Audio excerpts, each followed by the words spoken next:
From the Library of Congress in Washington, D.C.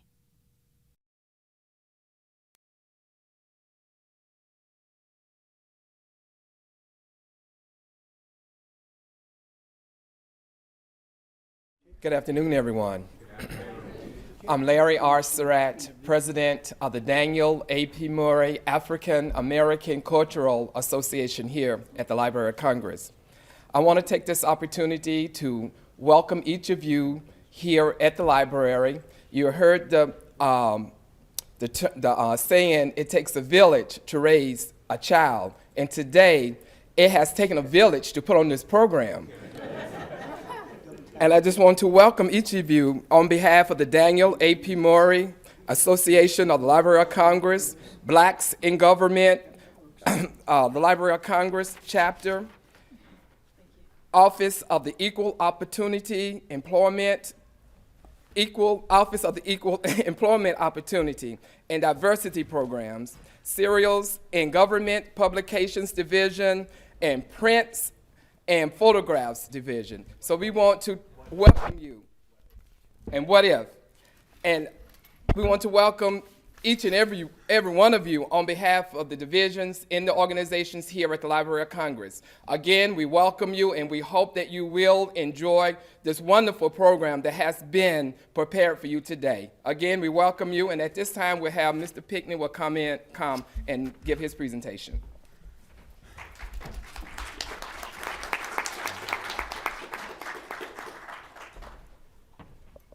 Good morning. My name is Kevin Pinkney, and in June of this year, I went to my first Comic-Con. There was too much to see and little time, so I chose what two items I wanted to see at the program. One of the programs was this one called the Unacknowledged History of Black Creators and Black Characters in Comic Books. And as you see, as Mr. Goza has already started, there is a lot of information. And he barely had enough time then to give his presentation.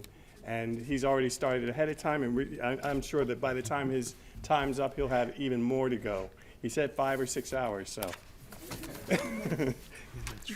Yeah, exactly. So Darrell Goza is the head of Goza Creative Script Graphics Comic Books, a firm that specializes in commercial art and design.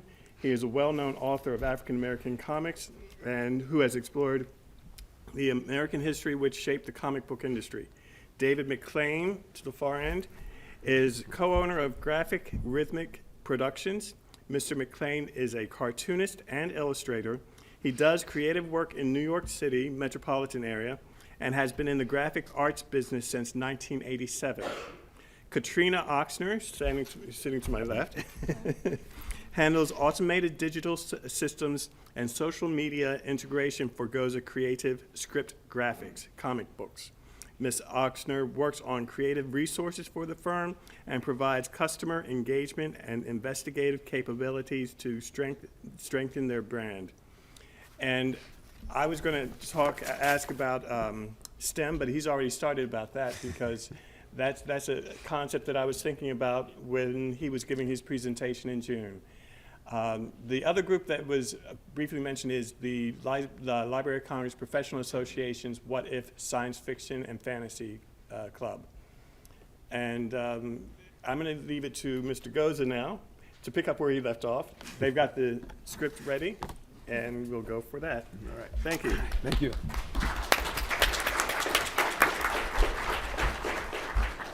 My name is Darrell Goals. I represent Goza Creative Script Graphics.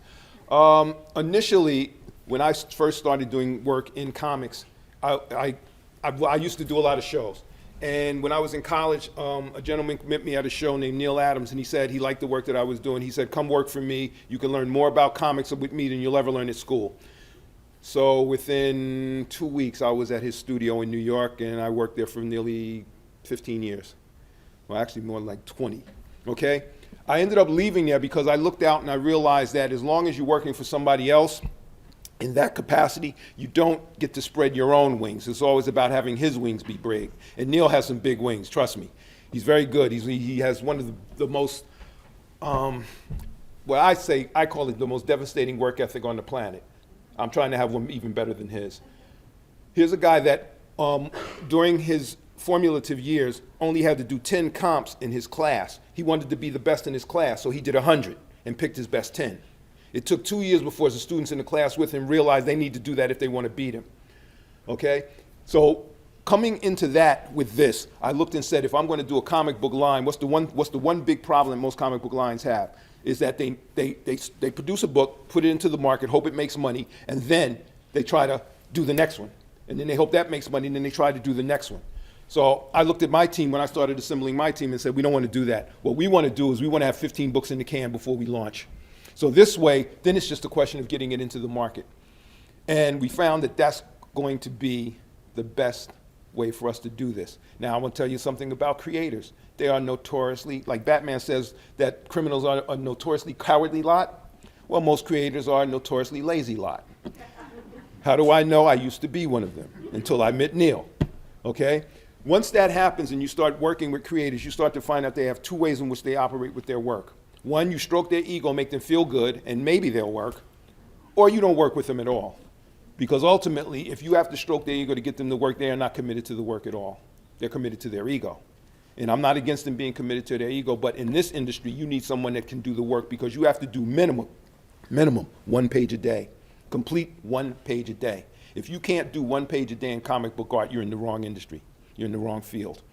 And I know this from experience, and I know from every other person that I'm out there. Most people are trying to do more than that. Jack Kirby, who helped Stan Lee build the Marvel Universe, he used to do up to 5 pages a day. And that's why he got to be known as phenomenal, to be the phenomenal artist he was. Today we're going to talk about some of the unknown creators out there that were just as diligent doing what they did, but did not receive the accolades for what they did. But before we can even begin that conversation, we have to start with a conversation that says, where did the images of us come from in the first place? How did they come about? What created them? And what made them so resistant or are getting away from them so resistant or resistant to us overall? And to do that, we have to go back to when they first started. All right?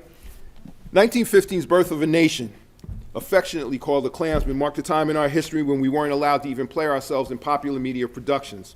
Instead, there were white actors that took burnt cork and blackened their faces to play us and were even more than not more stereotypical than they were realistic. And here's an interesting thing. The gentleman you see in this picture, his name is Burt Williams.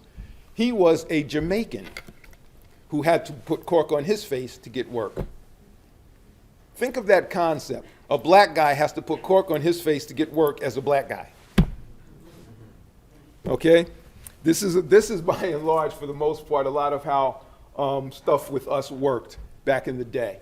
Now, if you take a look further down, you'll see Al Jolson and the jazz singer. And this also became a very, very stereotypical image of black people back in the day. And quite naturally, since most comic book art, or most art in general, reflects the sign of its times, if you look right underneath it, this was from a comic strip of Mickey Mouse, where they actually mimicked that image. And I want you to take a look to the image on the bottom lower right, or your right, my left, okay? That's a character called Little Eightball. Keep him in mind. Next slide. In the 1930s, Looney Tune and Mickey Mouse did those kind of things. In 1934, there was a comic strip called Mandrake the Magician, and there was a character they introduced in it called Lothar. This was one of the first attempts to actually humanize black people in this country. And what they did is that they brought him in, and he was the king of 7 nations, or the prince of 7 nations. Now, think about this. I'm a magician. I come to your land. You're in line to be king of 7 nations, and you decide that you want to be my sidekick. Shouldn't that have been the other way around? So for all intents and purposes, though, they drew him fairly humanistic, okay? And that was a good thing. That was a good thing. Lee Falk understood something, but even back then, about the nature of human beings and what people look for out in the world. You'll also notice that on the lower right-hand side, there's a character called Waku. Because back at that time, Marvel was also looking at these things, because when people are doing stuff, they don't work in a vacuum. So if I create a Star Wars, I can guarantee you there's going to be 15 ripoffs of Star Wars. So if I create a character like that and it turns out to be a popular thing, you're going to get people that are going to also do that. Next slide. 1937, Jackie Orms. The thing that's really interesting about her name was Zelda Jackson when she was born. But she took on the name Jackie Orms. And she was one of the first females and is largely, she's largely perceived and largely received as being the first female, the black female African-American cartoonist. When she did her strips, she would actually engage in social issues. She would actually engage in social issues. Now, early on, she did them fairly benign. But when this strip came, when they brought it back in the 1950s, she actually went full tilt head on and took on social issues such as racism, such as poverty in the actual comic strip itself. Okay, next one. But as it is in the world, no good deed goes unpunished. So what happened is at that time when people were actually starting to portray us in comic as being human, then there was a backlash. So people decided that what they were going to do is they were going to go back to the old original ideology and iconography of who we were.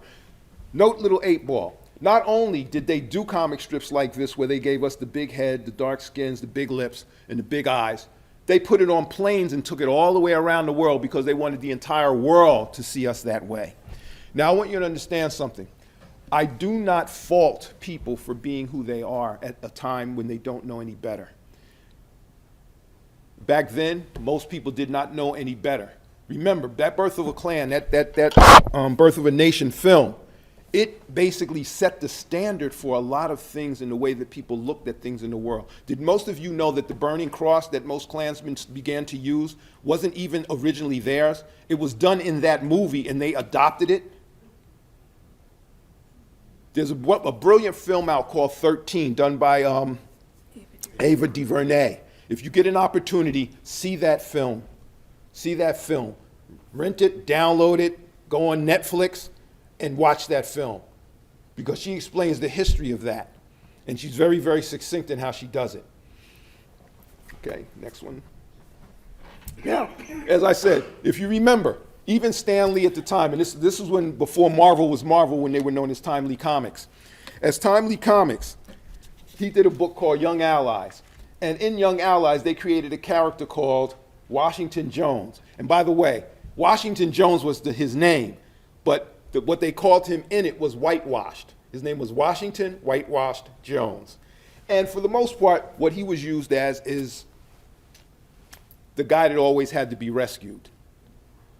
He always had to be rescued. He always had to be saved. He was always the one getting in trouble. And for all intents and purposes, he was used for comic relief. I'm trying to think of a nice way to say it. There's no nice way to say it. Comic relief. And for the most part, this is how characters were treated over that time frame. Now, I want you to take a look at the one at the upper right, all the way on the side. That's a spirit. Underneath it, you'll see a character called Ebony White. Ebony White was drawn exactly like, or in the same iconography and stereotypical way as Whitewashed Jones. There was one difference, though. The artist and creator of the spirit, Will Eisner, he had a different ideology about his character. So whereas he drew him like that, he actually had the character be more human in the way that he was interacted with in the story. And I had a 45-minute conversation with Will Eisner at a show once because I wanted to ask him about that. I said, Will, you're a hip guy. How could you even do that? Why didn't you rail against them? Why didn't you show them what it should have been?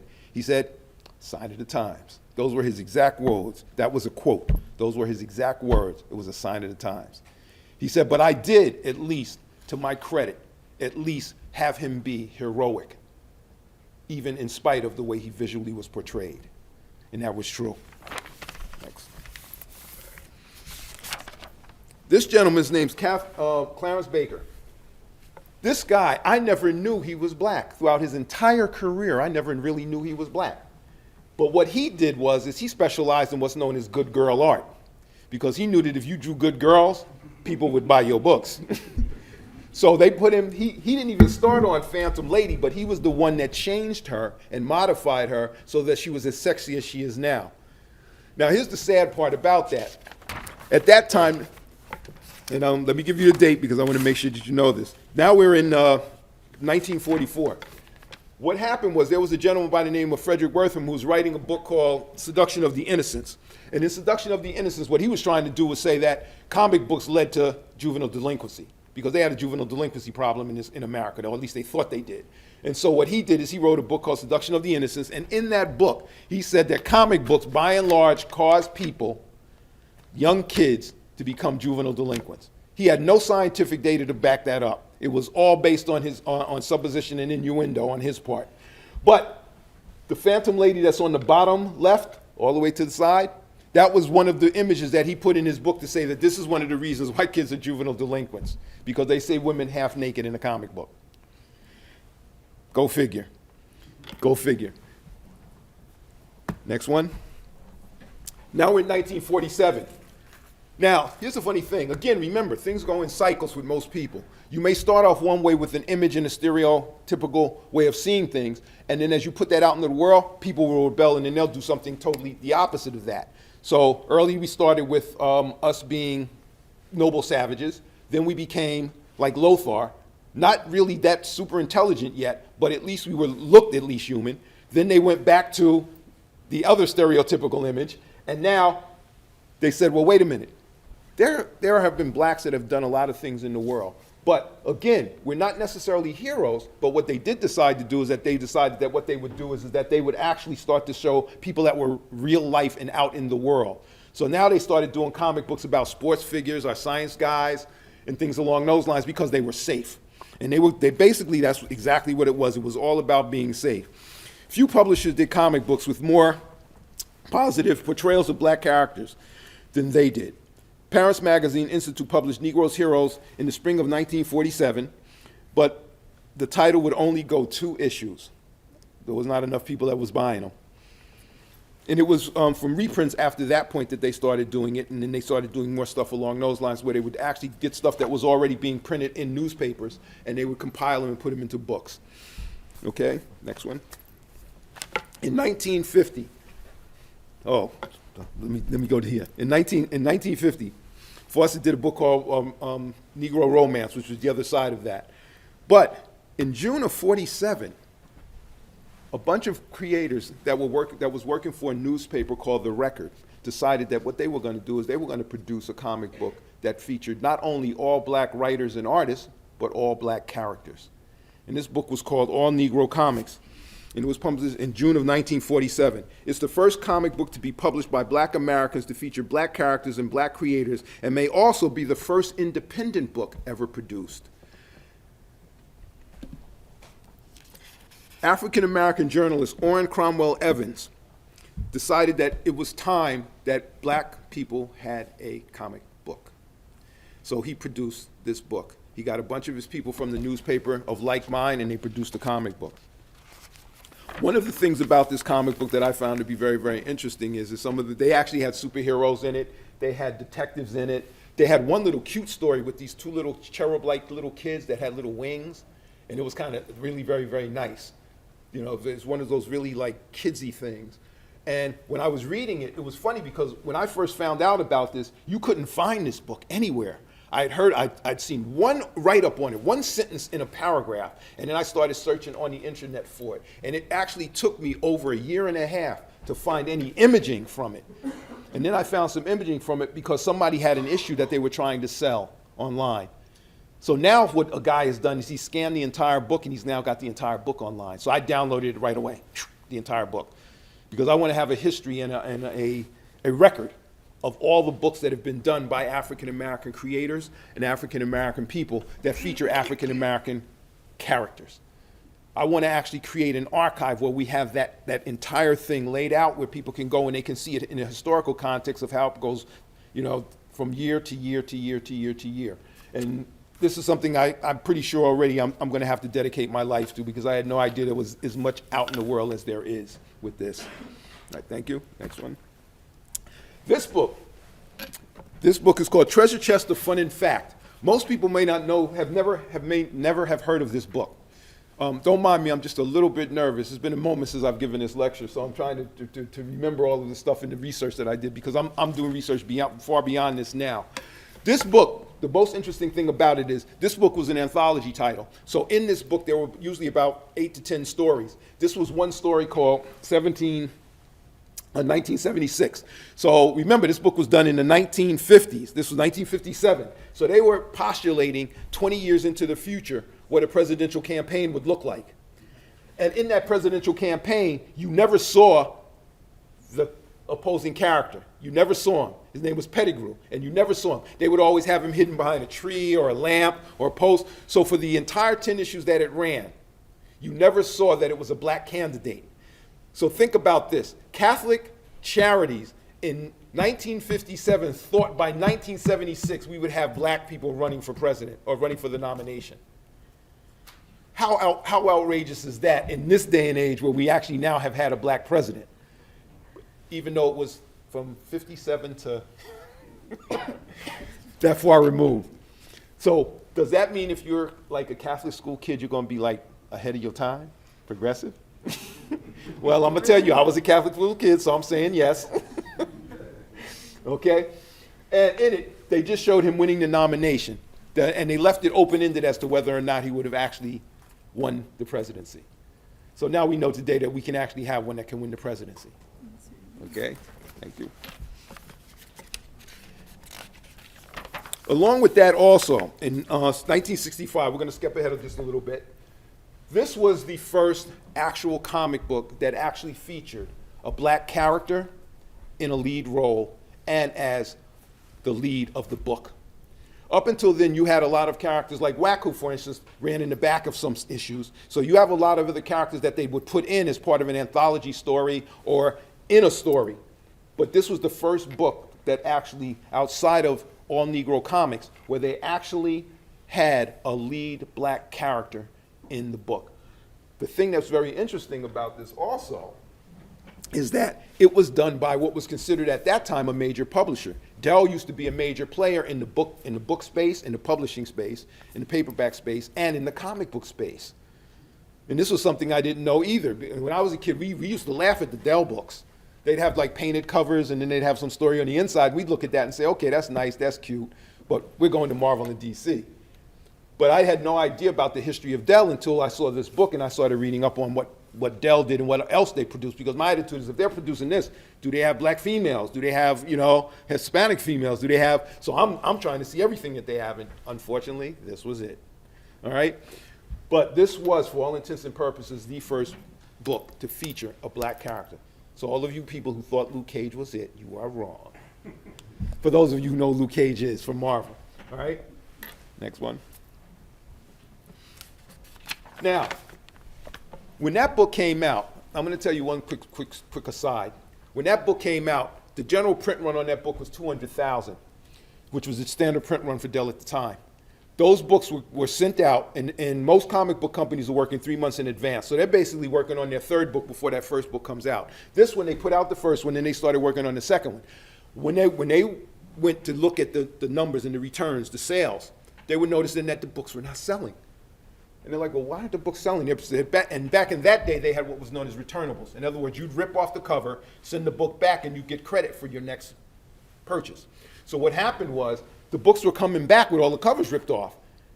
And they were wondering, well, why isn't this book selling? This book should be selling like hotcakes. And what happened was that it would get to the retail outlets, and the retail outlet guys would look at the books, I'm not selling this.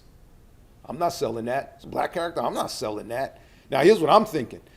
Me, well, again, knowing who I am, if somebody sent a book to me like that, I would have looked at it and said, if there's a chance for it to sell, let's put it out and see if it does. If it does, what am I making? I'm making money.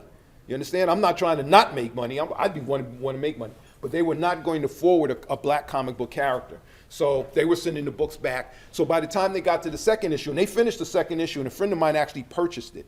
He purchased a copy of the second issue. And again, I scanned the crap out of that, so now I have that in my archive. Okay? So I have the first one and second one archived already. And because they sent those books back, the publisher said, listen, nobody's buying this, so we're not going to continue to put out money for 200,000 print runs, and nobody's going to buy it.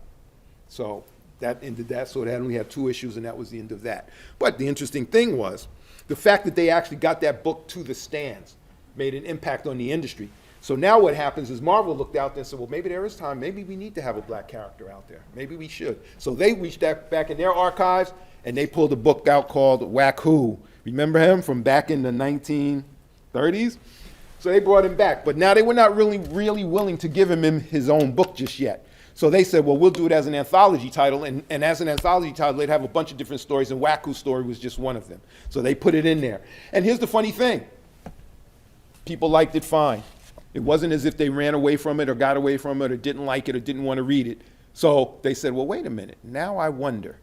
Then along comes a gentleman by the name of Jack Kirby, who had been working for them, who had made Captain America popular, Thor popular, the Fantastic Four popular. And he said, you know what? We need to have a black character. So he wanted to call the Black Panther initially, he wanted to call him Cold Tiger. Stanley said, Cold Tiger? I don't think so. He said, we got to give him something that's a little more powerful, a little more fantastic. And so they came up with Black Panther. And initially, the original Black Panther costume, the face was open, just like a regular superhero where you could see the skin. Stan Lee figured, well, you know what? Let's not push that. Let's cover him up. Let's get people into the story. Let's let people read the story and get connected to the character.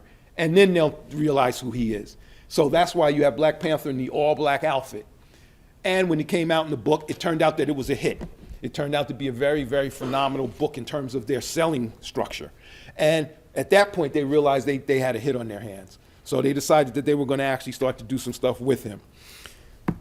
Now, from 1966, and this book was done in 1966, in 1969, they decided, now let's actually create a black character and people will know he's black from the very beginning.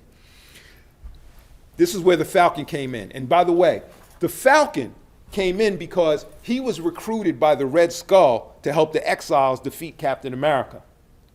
They put him on an island. The Red Skull used the Cosmic Cube to steal Steve Rogers' identity. And what he did was he said, well, I'll become Cap, and I'll put Cap on this island, and they'll kill him, and then I'll just be Cap, and I'll ruin his reputation, I'll ruin everything. They put him on this island.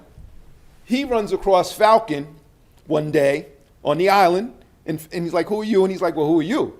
And so they started talking, and Falcon said, they have me here to kill some guy. And he says, I know, I'm that guy. And he said, but I don't really want to kill anybody. He says, but I don't know what I can do. He said, I know what you can do. You can fight them. He says, I can't fight. I don't know anything about that.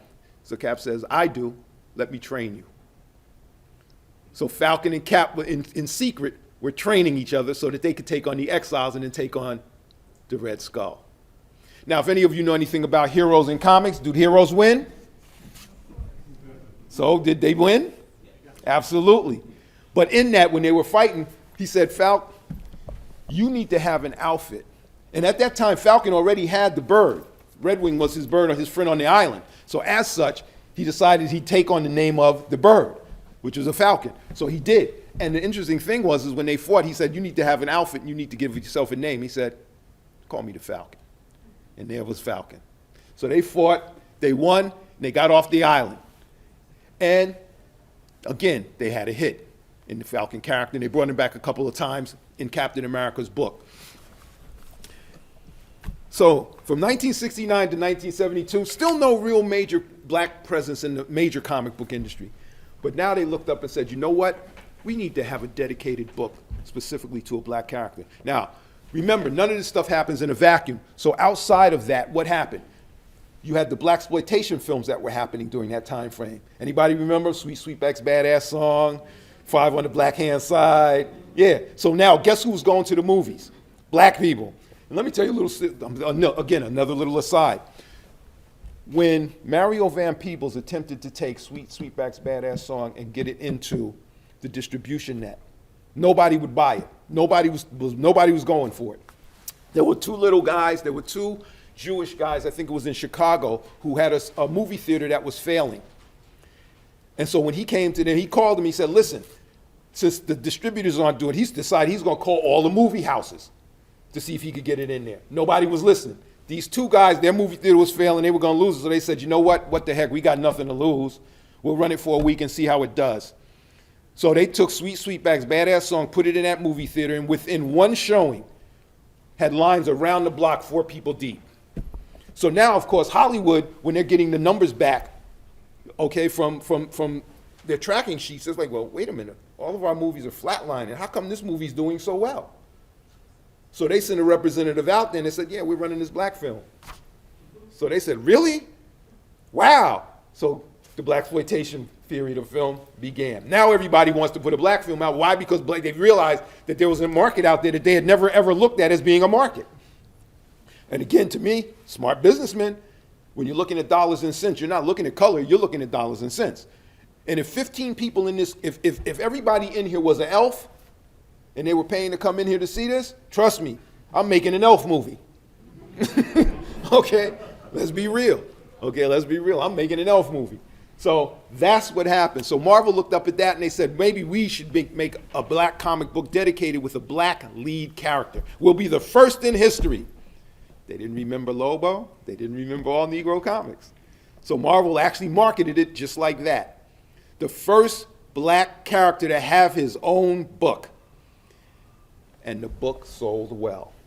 The book sold well. So DC, their competitors, looked at that and said, well, wait a minute. This can't be possible. That book is doing well. It's doing good. So what did they do? They created Black Lightning. And by the way, a friend of mine named Trevor Von Eaton, some of his work is in the back here, which we found to be very, very interesting. He was the guy that was brought in to draw that book. And guess what? They did something totally unusual.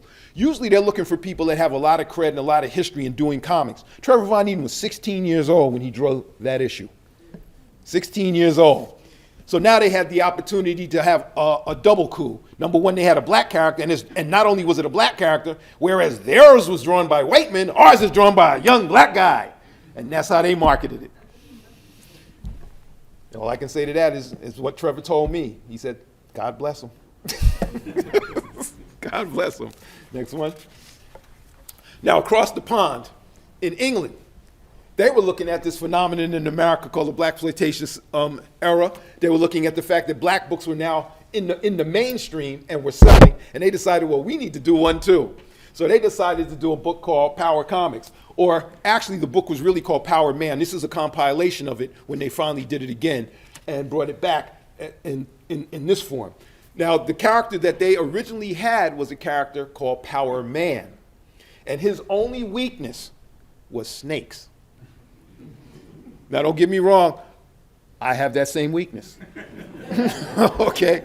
And I'm pretty sure if I threw a snake on the floor, a lot of you would show us that you have it too.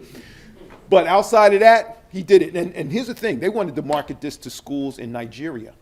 They were producing it in England, and Brian Boland, who went on to later to do Watchmen, was the artist in a lot of the stories. And they wanted to take it into the school systems and into the market in Nigeria to sell. And so that's what they did. And that's what they did. Okay, next one. Thank you. Now, again, as I say, nothing ever happens in a vacuum. So what happens is a lot of black creators were looking at that time and they were saying to themselves, well, wait a minute. They're doing books about our characters. Why aren't we doing books about our characters?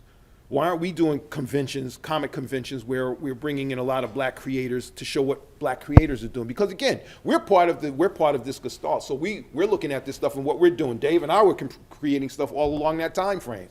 Okay, crude, because we didn't have the expertise at the time back then. But we're looking at all of that and we're influenced by it also. So just as we were influenced, so were a lot of other people. But a lot of other people had much more experience than us. And because they had much more experience than us, they were bringing a lot more heat to the table.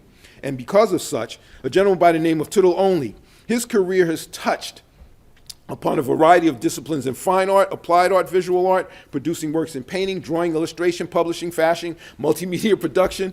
So it was quite naturally that his attitude was, well, wait a minute, why don't we create an entire movement around this so that we can actually have stuff that we can say is our own? And so that's what he did. Tuttle Only was, for all intents and purposes, the grandfather of the black comic book movement. He started organizing shows and organizing conventions and having creators and inviting black creators in so that they could actually show the stuff that they were doing. And in doing that, he opened up an entire wellspring of what was available to everyone here. Now, at some point, each one of the people on this slide is going to have their own slide, okay? Because when I was doing it, back in the day, I realized that they were very, very small, and you can't really see who they are, and you can't really see a lot of their work. But to give you an example, the guy just a little bit above To the Lonely is a guy by the name of Jerry Kraft. He does a syndicated strip called Mama's Boys, which talks about a mother raising two young boys, and it's a very cute comic strip. The gentleman right under that is Al Simmons. Al Simmons has opened up a connection between African American creators and Africa, where he goes over there and he does a thing called Kids Con, where he teaches young African kids about comics and how to do them, and the comics as they exist on every other nation and planet here. Planet? Well, we only got one planet. But I'm sure if he could get into outer space, he would. Because Al is that kind of guy. He's very forward thinking. And he created a character called Blackjack, which is about a black adventurer in the 1930s who actually met Tarzan in the Tarzan syndicated strip, because he got to write for that for a minute, so he brought his character into that, which was very, very interesting. Then we have Felix, who's on all the way on the other side up at the top, a little small picture of Felix. He does a lot of stuff in the New York area where he does conventions for a lot of independent creators, primarily Latino in nature, Latino and Hispanic. But he invites us in because he gives the nod. So that's how I met him. Underneath them, in the far right-hand corner, the gentleman under the bottom with the head rag on, his name is Mashindo Kumba. You may want to remember that. This guy is, for all intents and standards, what I tell people is the gold standard for what we're trying to do. If I could draw like him right now, you trust me, all of my work would be in this building. All of my work would be in this building. This guy, for all intents and purposes, is what we're aiming at. That level of quality, that level of sophistication, that level of coloring, humanness in terms of the way that he draws, that's what we're aiming at. And he has some stuff that's coming out over the next 2 years, and I can't say anything about it, unfortunately. But it's some of the most beautiful stuff I have ever seen in my life. If any of you are familiar with a gentleman by the name of Alex Ross, he was Alex Ross before Alex Ross was Alex Ross. Okay? He's that good. And so he's going to be bringing stuff to the table and out into the world. Now, he has stuff out now, but we need to get him in a book. We need to get him into something that we can get into kids' hands. Once that happens, the game will be changed. The game will be changed. Next slide. Now, along this time frame, since Tootle only opened up that door, quite naturally there's going to be somebody that's going to actually step through it and say, you know what? We need to do something else. This character was the first statement where this guy decided that he was going to create a character that actually spoke to the actual black dysphoria in America. And this character is called Brother Man. Now I'm going to tell you why I haven't mentioned his name. Guy Sims is the guy that wrote it. The guy that drew it is named Dawood Aniyah. That's why I try not to say his name too much. So I'm going to just call him Dawood and we'll leave it at that. All right? But when he drew this character, he took it to the New York Expo in 1990. And at the New York Expo, a 3-day event, he sold 70,000 units. What he showed was that black comic books could make money. They could sell, and they didn't have to come from a major publisher. That was the statement that he made. In addition to that, this book did so well that it was featured on Arsenio Hall. And what Arsenio Hall said was this: if this character, and that image you see down there on the bottom left, or your bottom right, that was the image he flashed on his screen behind him. He said, they say that the sales of Superman are not doing well. Maybe if Superman looked like this, he'd sell more. And that's a quote. Next slide. So now, of course, after that, what did Black Prize do? Well, wait a minute. If this guy could do it, we can do it. And here's the thing. The interiors of the Brother Man book were all black and white, just like Teenage Mutant Ninja Turtles. Teenage Mutant Ninja Turtles, black color covers, black and white interiors. So was that. These guys came along and decided, we don't need one book, we need a line. So they decided they were going to create a line of books. And this was called Aniyah. And I forget what their promotional thing was, all what is it, all black creators, all black art, all black, all black, all black. And they put so much black in their first advertisement that was like, wow, gee, I guess they're a black company. But here's the funny thing. They ran into the same problem that most creators run into when they're trying to create products. They produce the first books, they put them out, and they got a lot of press all across the country. The guy that did Zawana, Son of Zulu, he used to actually dress up like a Zulu warrior, and he would climb the sides of Capitol buildings and have a flag up there to generate publicity so people buy his book. And what happened is that they ran into the problem that most creators run into, that think that they're going to actually create a book, make money, and then do more. So most of these books ended up not getting past their third issue because the creators could not keep up. The one book that was an exception to that was a book called Purge, and that was done by Roosevelt Pitt, and that book is still being published today. In fact, he just released a graphic novel just this past summer and this past fall. Now, out of this company comes this one. This is the company most people will know as being the preeminent and the standard by which all black comic book companies will be judged from here on out. This was Milestone Media. It was headed by Dwayne McDuffie, Dennis Cowan, David Dingle, who worked for Black Enterprise magazine, and Ed Davis. Ed Davis and Dennis Cowan I both know, and I got to meet Dwayne McDuffie because when they first started Milestone Media, and I saw it, I said, I want to know about this. So I went down to the offices and met McDuffie. And one of the things he said to me at that point, he said, there's a lot of creators out here that want to be in this business, but not a lot of them are very good. So that means you go home, you work, and you get good. One of the guys that worked with us, a guy by the name of Ernie, he actually worked for them. But I'm going to tell you, again, as I tell you, most creators are what? They are a lazy lot. So they would give him stuff because Ernie would come in and he would do just a little bit of work, and they wanted to push him to find out who he was and to find his artistic voice. And Ernie's whole thing, when he would come to our meetings, would be like, man, they ain't giving me nothing to do. They're giving me all this crap. Da da da da. We used to tell him, just do it. Just do it. If it's so trivial, just do it. Well, he never did, and they ultimately didn't use him because of it. But he would have been in there when they were first getting started, and he didn't see what was possible, so he didn't do it. But anyway, when they did this, they actually set the standard, and they worked out one of the most beautiful distribution deals with DC Comics. They maintained all the rights to their characters to this day. DC distributed it through their distribution network and paid them a fee.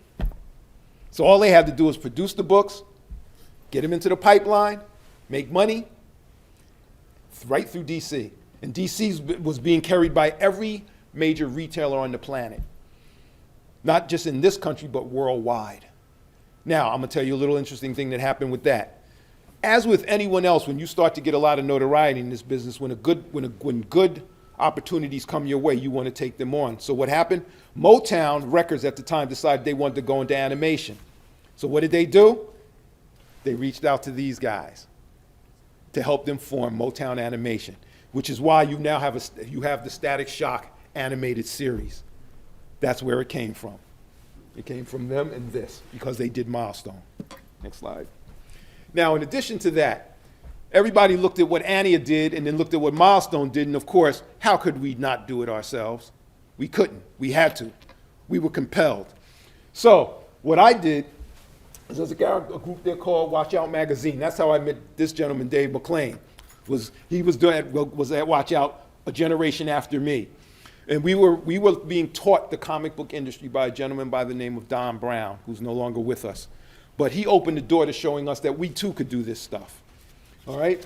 Underneath that is a book called Still I Rise. And to the left of that is a book called MC Squared. This is the first hip-hop comic book ever.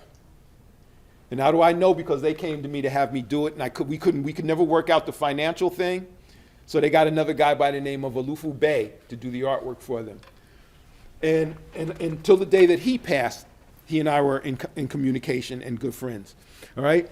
The thing that's really interesting also out of that is there's a gentleman by the name of Dwayne Ferguson that did a book called Captain Africa, because he felt that if you're going to have a book about Africans and featuring African Americans, it should have Africa somewhere in the title.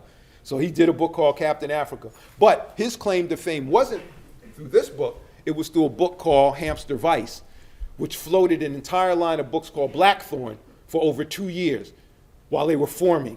His book was the book that people bought, and that's why they were able to do their line of books out in California. Underneath that is a girl by the name of Rashida Lewis, who did a book called Sandstorm. And she also worked for us through a company called Beatnik, which are the 4 books that you see up in the upper left with the green behind it. And the culprit book we have reprinted copies of it in the back for you today so that you could take them home and you can read a real story, because I'm gonna tell you what we wanted to do. In addition to doing a comic book story, we wanted to actually do a real novel. We wanted to say, what would happen if you put a real novel in a comic book? I mean, a real story. Something that when people read it, you don't just read it and brush through it, but you actually read it like a novel, but it just has illustrations. So that's what we did. And in doing that story, we vetted it all throughout Pennsylvania, because we figured Pennsylvania would be the toughest market for a black guy and a black company. And you'll read on the back of it what they said about that book and how well they liked it. So we were like, yes, yes. So we need to compile all of this in one big volume so that people can get it all at one time, the whole story all at one time. And so that's what we did. And underneath that, you'll see a book called PB Soldier. That's one of my partners that's going to be launching the line with me in 2017. His name is Nasib Gifted. And the next book over is Star Angels, which is also going to be one of the first books that's coming from our line in 2017, February of 2017, actually. Next slide. In addition to this, I was not satisfied with there just being a comic book. And by the way, I want you to understand this. At a certain point, you start to realize that we don't work in a vacuum. Because we don't work in a vacuum, the digital age was upon us. So we decided what we were going to do is we were going to create some digital online content that people could read for free. Now, this would operate as a promotional tool for us. It would also operate as a thing where we would have content that we could actually put into books down the line. And so that's what we did. So we launched a DAP project in 2013, and we've been doing roughly about 2,000 to 3,000 hits a month. Well, actually, it's a week if I'm not mistaken, where people are coming in. And it's funny because the creators, we have creators, and when each one of them gets that higher hit, everybody tries to act like, oh, no, it's not about the hits. It's not about this until somebody else beats them. Then it's like, well, wait a minute. It's not really about the hits. And it's like, well, I'm coming for you. You know? So we wanted it to be competitive, because that's how you get better. Competition breeds excellence. So if people are competitive, they will step up in excellence, or they'll get gone, because that's the way that this industry works. You're either getting people that like you, or you're leaving because you're hurt. And that's how we are very, very insecure that way. Okay, next one. So in addition, I want to do some honorable mentions very quick. Now this is new, so the people that saw prior ones did not see this stuff. The reason I wanted to do this is because Muhammad Ali had a comic book, believe it or not. And he fought Superman, believe it or not. And he beat Superman, believe it or not. Okay? Upper right, your upper left is a comic book called Black Man. This was the beginning of the blaxploitation period in films, which was done around the time that Aniyah came out. And I put this one in because this was the first one that struck my fancy, because it had a term that went like this: Black Man. I said, can't beat it. I wanted that name, believe me, I did. But when he came out with this book, it's like, doggone it, so I couldn't mess with it. Brother Voodoo was a character that Marvel created that was in their supernatural space. He ultimately ended up becoming the Sorcerer Supreme, which is what Doctor Strange actually is. And now because of the movie, they brought Doctor Strange back, and he's the regular Doctor Strange again. Okay? Next to it, you'll see Classics Illustrated. And again, they were doing books a lot like the books back in the 50s, where they were doing benign characters of us as scientists, sports figures, and along those lines, which was kind of nice.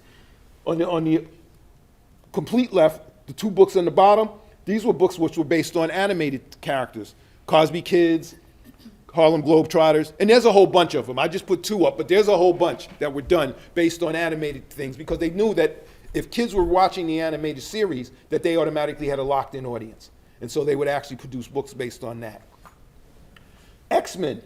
I put this one in only because people kept telling me, you know, you mentioned all these black characters nobody knows, but you never mentioned Storm. And I said, okay, there's Storm. That was her first book. That's how they introduced her. Okay? In X-Men #1. They introduced her, they introduced the Russian character, and they introduced Nightcrawler. Mr. Miracle, the reason I put this one in is because the character that Mr. Miracle trained was called Shiloh Norman. He ultimately ended up becoming the next Mr. Miracle. And then when they killed off the entire New Gods line, they brought him back, and now you have the regular Mr. Miracle again. Go figure. Underneath it, you have Star Spangled War, which is the first time, or not the first time, but there was a character called the Unknown Soldier. Now, throughout the history of that book, the Unknown Soldier was always a white character until they did a series on him, and you found out it was a black character helping to fight the war in Rwanda. So I was kind of interested in that, and so I ended up getting the series because of that. And it turned out it was a black character. The one next to it is Wonder Woman. And by the way, the woman you see her fighting, her name is Nubia. She is black, and she is Wonder Woman's sister.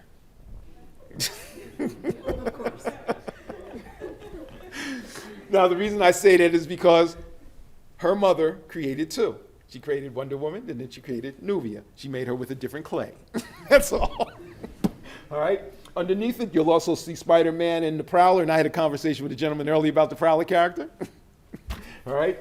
Next to it, you'll see Static Shock, the comic book, and then you'll also see Static Shock, the DVD. Okay, next one. And here are two trailblazers that I want to mention. Kyle Baker. Kyle Baker was one of the first illustrators in the world, by my knowledge, to actually say, you know what? Comic books are nice. And I had a conversation with him at New York Comic Con. And he said to me, comics are nice, but that comic book space is owned by Marvel and DC. He says, but they're not the only publishers in the world. So what he did is he started taking his concepts to book publishers. And that's what he did. He ended up producing graphic novels for book publishers. Now, I'm going to tell you something that's really interesting about all of these books. They're all very well done. They're eclectic. They're not done like comic books per se. They use that as the format, but he's drawing them all kinds of ways and using all kinds of techniques to draw them. But I want you to note the Nat Turner book. He did something so phenomenal in that Nat Turner book, even today my mind is blown. That book is done with nothing but illustrations, no words, which means it can go into any audience because anybody can read the pictures. So an Asian person can read it, a Hispanic person can read it, a Mongolian person can read it, an American person can read it and still get the story. That's what made that book phenomenal to me. Larry Stroman, on the other hand, the reason I put him in is because I've also worked with him, but his claim to fame were all the books at the upper part of that, even Black Panther. But the book that gives him the claim to fame for me is the book on the bottom, the black cover with the silver embossing. That book is called Tribe Number One. That book sold over 1 million units for Image, according to Rob Liefeld. And again, my attitude is if I sell 1 million units of any of our books, I guarantee you, I'm gonna hire so many black creators, y'all gonna think I'm crazy. You're gonna see so many black and Hispanic and Latino and white and women and everything. I'm gonna have the United Nations in my comic company. I sell 1 million units of anything, okay? All right, thank you. Next. Okay? Now, for those of you that don't understand why we need to have a black comic book and a black comic book line, this is why. Most of the people in this are black people dressing up as white characters. It's not like we don't have black characters. We don't have any that are out there that are powerful enough that a black person wants to dress like that and say, I'm a black character. Okay, outside of Falcon. So you got Black Aquaman. You have Black Robin. You have Black Superman. And by the way, for those of you that don't know, there is an entire race of black Kryptonians that was written in the Superman story. And I'm trying to find out what they're going to do with that because I want to write something and propose it to DC and say, listen, you do know you have a bunch of Supermen on your planet that are black, right? And I want to see what they're going to do with that. But I have a story in mind for them. But again, whether they'll take it or not, I don't know. But I am definitely going to write it, and I'm definitely going to draw it. Okay? Thank you. And again, no one works in a vacuum. So we have African brothers that are creating entire lines of comic books right now that they're putting out into the marketplace. No more? And again, more of them. And I just wanted to let you see some of the diversity and some of the stuff that they are doing out in the world. Next one. And for those of you that got phones, you might want to take a photo shot of this because these are places you can go to find a lot of information about what's going on online right now with black creators and black stuff. How much time we have? All right, this should be it. And the end. This was a poster that I did commemorating this kind of stuff. Yeah, can you go back? Oh, I'm sorry. I'm sorry. Wait, did anybody see this one though, yes. Sorry about that. And here's the funny thing. Normally, I would be the guy sitting there writing it down. I was so not tech savvy with this. Then it says, wait a minute. I got to say, let me use it.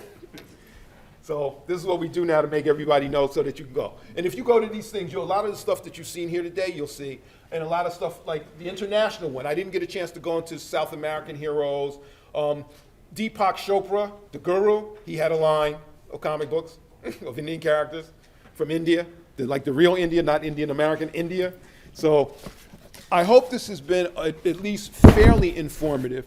And remember, there's a lot more that I could put in on this and brought to the table, but again, we'd be here much, much longer, and already they're showing me time. All right, thank you very much.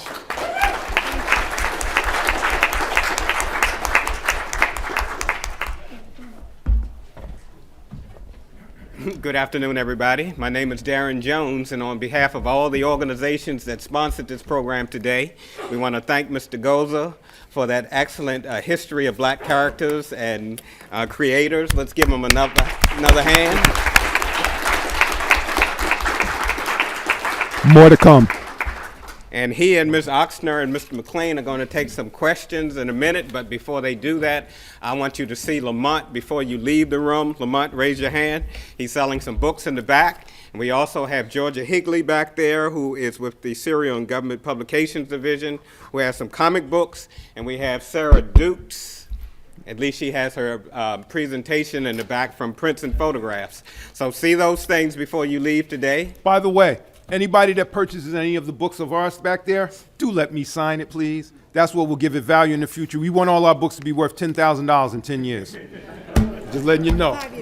So we're going to turn it over to the panel very quickly and take a few questions before we leave today. Okay. Questions? This doesn't work out. All right. That's just for. Okay, all right. This isn't a question, just a point of information. We've got record Woodward's papers. Oh, you do? Research what more he had to say about this. Oh. You're right here, right downstairs in the manuscript division. Oh. So y'all have I hope we have time. Okay. I don't know if we'll get to that today, but if so, I will definitely come back. I'm going to get a card today. I already talked to my man about it. I got to get a card today. Yes. All right, you mentioned that Lobo was the first black character overall to get a solo title. Right. Was Vixen the first black female to receive her own title?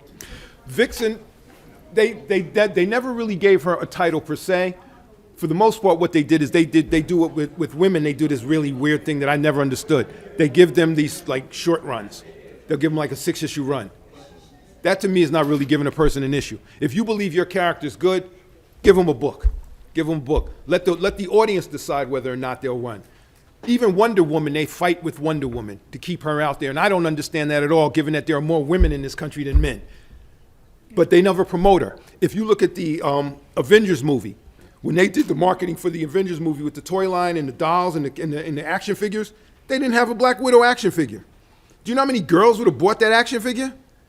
So again, I don't understand the whole non-woman, non-black people, non-thing when there's money to be made. See, I'm never going to understand that as a concept. I'm never going to understand it. Yes? Are any of you familiar with Kami Comics? With who? Kami, K-A-M-I-T-E Comics. Kamite? You want to know if we're familiar with? C-A-M-I-T-E. Yeah. James Bronson. Kamite. Yeah, I've seen some of his books, but I've never really engaged or gotten involved enough to know enough about what he's doing yet. Anybody else? A few years back, I saw a comic. The character's name was Icon. Yes. Right. And there's a whole. They created an entire universe. I'm trying to figure out where the universe went. That's Milestone. That's Milestone. That was Milestone. And the question is, you want to know where Milestone went With Icon. Yeah, they just with the Icon character. Well, what happened was Dwayne McDuffie started writing op-ed pieces about the fact that blacks are not represented in comics. So they quickly took him off that book and stopped publishing Icon. Icon was slated to become one of the JLA. And that ended, and then within that 2-year time span, Dwayne McDuffie passed. And so once that happened, they said, well, nothing they were really going to do with it. Remember, Milestone owns those characters. So they own him in perpetuity. Yeah, so DC can't really do anything without them unless the Milestone people want them. And if the Milestone people say to them, yes, you can use them, guess what Milestone people are going to say to them? Yes. Yes. Saturday morning cartoons with the Cosby kids, there was the Brown Hornet. Yes. Did that ever turn into any comic book? Did the Brown Hornet become a comic book? I think they did a one-off, if I'm not mistaken, but it never was. It didn't become like a series per se. It's again, it's one of those things where you run it up the flagpole, and if enough people don't generate interest, then they're not going to shell out the money, because this industry you have to print first and hope you make it back. So a lot of people are not going to take that kind of a hit. Yes. Anyone else? Don't be shy. Don't be shy. This is your time to ask all the questions you may have had. I just want to hear more about your educational outreach program, because Museum of Science Fiction is doing that in DC schools, and they're getting grants. Yeah. Well, that's what we're doing with what we're trying to do. Well, she's asking about educational outreach. One of the things that we're trying to do in educational outreach is we want to be able to tie it directly to schools' core curriculum. See, we can do a book about science, or we can do a book about math, but if it doesn't tie into the school's curriculum, then the school can't really utilize it as well. Not that they can't use it, but we want them to buy the book from us. Okay, we want to produce the actual physical book, and we want them to buy it from us. And the way we're looking at it is, if we work with the educators in any particular school system in developing that curriculum as a comic property, what happens is as their characters are going through the book and doing things, they'll be learning based on that. And because they're learning based on it, our assumption is quite naturally that their grades will do better. If you ever watch a kid that actually learns, and when he learns something, he's Superman. You can almost see the S on his chest, you know? And he's like, yes. And I saw a thing on YouTube where a kid got beat up because he got an A. I was like, are you kidding me? I would want to go into that classroom. I'd want to go into that classroom with those kids and say, that kid that got an A, he was showing you the way. Now let me show you a better way. Because if you have an A, your life is going to be demonstratively better than a kid that is afraid to have an A. Do you have any input or any way that we can inspire our young artists that are coming through now to engage in this kind of artistry? How do we get our young people motivated enough to want to go into this industry? Well, you're going to have to connect them with the creators that are doing it. Like I said, I've donated my time to foundations, schools, and across the spectrum. Colleges, high schools, grammar schools, because that's the only way they're going to be exposed to it. The thing about anything in this, you have to expose people to it. Once you expose them to it, they'll know. Now, the other thing is, you may have to actually go to some comic shops, because if you go to a comic shop, particularly on a Wednesday when the books are released, you will find creators in there. And you just ask the comic shop owner, how many people come in there that are artists? And then you have your son there that day and say, I want to bring my son, I want him to meet some of your artists. Trust me, they will connect your son with artists. And once they've connected them with the artist, that artist will more than likely want to help your son learn to do this stuff. I missed the beginning, so I might not have heard this, but are there any women or girls making comic books right now? Well, yes. You didn't mention that earlier. You didn't mention Kelly at all. Well, the mission book that we do is written by Kelly Williams. The book that I showed you with Rashida's book, her Sandstorm, that was written by a female. Did so well that she was able to get over $100,000 from a video company to produce it as a video game. Okay, and here's a funny thing: she's a doctor. She went to school to be a doctor. She went back and got a doctorate to be an actual doctor. And I told her, I said, well, what about the comic stuff? She said, it was fun. Okay? And we would love to have her back because her books actually sold in the marketplace. A friend of ours, one of our artists, when he used to go into the park in New York on the weekends, he would actually sell her books there. And he said, they're a big seller. They were a big seller. Okay? Let's take one more question. Yeah, a couple years ago,